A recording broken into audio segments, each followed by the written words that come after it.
Welcome back to another episode of It's All Clutter. I'm Jess Marcy, and this is my weekly podcast about all things related to clutter. This is episode number 40, and right now we're in the middle of a 4-part video series all about decluttering to downsize. This is video number 2, decluttering to downsize, how to actually declutter. If you missed the first video, planning for a downsize, it's linked right up here, so go ahead and watch that one. But without further ado, let's jump into how do we declutter specifically for a downsize.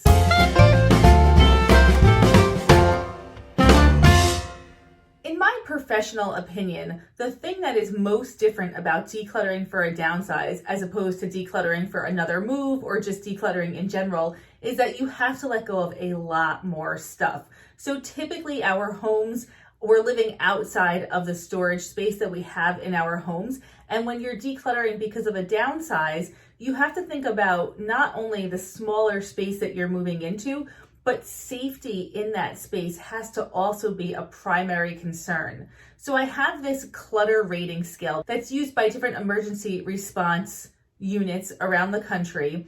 And whereas in a typical home, if your clutter is around a 3 or a 4, it's not ideal. But as we get older and we're downsizing, safety takes a higher priority. So you really want to aim for a number 1 on this rating sheet, which means that less is safer. So less stuff in your home as you get older is safer. You also lose out on some storage because you want to have items really where you can reach them. You don't want to be doing too much climbing on ladders or climbing on stools to reach for things because they could fall over and hit you in the head. You want to make sure that there's nothing stored on the floor because that can be a tripping hazard. Just in general, you want to have less items in the storage that you have available. So whereas when you're moving or when you're first thinking about downsizing, you might think that you need to get rid of, say, 50% of your stuff. The reality of the situation, and this will be different for everyone, so this is just something to think about. The reality might be that you need to get rid of 60% of your stuff or 70% of your stuff or 80% of your stuff. So really look closely at how much you have right now versus how much storage you truly have and how much where it's going to be safe to store things in your next home. And if you're moving into an apartment or into assisted living, these are all really important considerations to take in right now, right? So really think about this in the beginning of the process. The goal when you're decluttering to downsize is that you will be living not only comfortably within the storage space that you have, but safely within the storage space that you have moving forward. Okay, so how do we actually declutter for a downsize? Number 1, I want you to identify the categories that you have and assign ownership to them. So for example, you might have a huge collection of tools in your garage. Who has ownership over those tools? Is it a child? Is it a spouse? Figure out who needs to be responsible for that collection of items. And like we talked about in the first video, make sure you have open lines of communication with that person with a timeline so that it gets moved on time, right? We don't need to be adding any stress to this whole situation. My second bit of advice when you're decluttering specifically to downsize is know your local charities. Know where you can bring furniture or who will come and pick up furniture. In a lot of areas in the country, there are volunteer-run furniture banks. So there are volunteers that will come to your house and move big pieces of furniture and then put them into a furniture bank that is used to reestablish homeless people in homes. So find out where you can bring furniture. Electronics, where can you recycle electronics locally? Do you have an e-lot? Do you have, whatever, figure out what type of electronics recycling you have. Linens, that's another big category that you're probably going to be donating. Linens can typically go to either homeless shelters or to humane societies. So think about that. Household items and clothing, those are pretty fairly standard items, but really identify where you can take the items that are going to be donated in the beginning of the process. Make phone calls to charities because oftentimes they stop accepting certain items when they get overwhelmed with too much of that type of item. So know what your local charities are currently accepting. Know who will come to your house and pick up for free.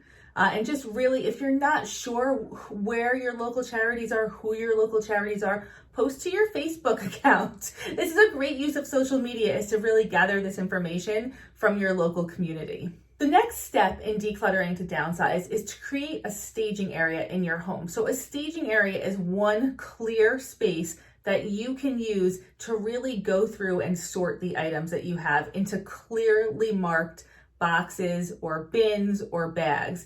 So you want to have one area. Typically, it's best if it's close to a front door. So if somebody is coming in to pick up a charitable donation, it's right there for them to grab.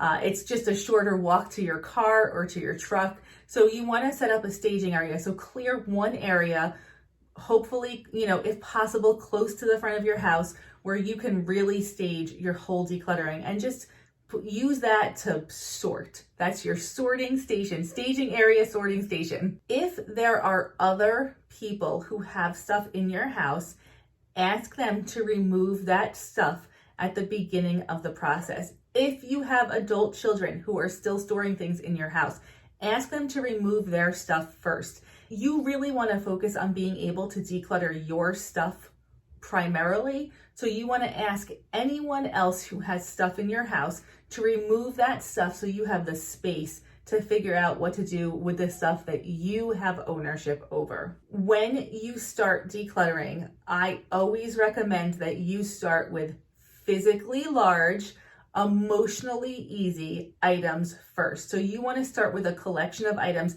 that you're not very emotionally attached to, but that's going to free up a lot of space in your house. So this could possibly be linens. Linens take up a lot of space. Most people are not super attached to them, and it's an easy thing to go through, let go of, and then you have a lot of space left. You always want to work emotionally easy to emotionally difficult. That is the correct order. If your clothing is really emotional, do not start there. Or if you have to start there, start with the easiest, least emotional subcategory within clothing, possibly socks, unless you're a sock person, right? So know which categories are not very emotional for you. Start there and work up to the harder stuff. Save all of the memorabilia for last. That is the most emotional category that should be dealt with absolutely last. As you're decluttering, I want you to locate all of your important papers and put them in a very visible location. So if you have healthcare proxies, living wills, all of those, medical papers, I want you to put them where somebody can easily find them, where you can easily find them and somebody else can easily find them. And then that's going to just be how you store these items moving forward. You always want this stuff to be in a very easy to locate location, all together in one spot, in a very obvious spot in your house. And finally, as you're decluttering, I want you to let go with love and gratitude. Anytime that you can reach deep inside of you and just feel grateful for having the opportunity to own these items, for having the opportunity to have this incredible home, for having the opportunity to have this stuff in your life, that's a blessing. So often when we're decluttering to downsize, there's complicated, complex emotions, and we forget to go back to love and gratitude. All of this stuff in your life was a blessing, and letting it go allows more space to continue to live a full life in the future, where you're surrounded by family, hobbies that you love, friends that you enjoy.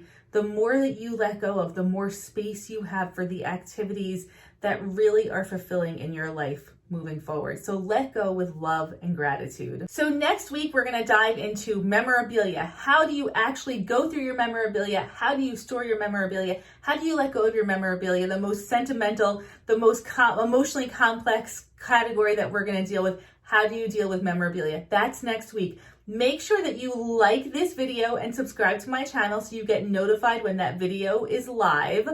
And if this content is resonating with you, if you have a friend that is going through a downsize or considering downsizing, if you have a family member who is downsizing in the near future, please share this video with them, share this information with them, be part of their support team. This is something you can do as part of their support team. And I will see you next week on It's All Clutter.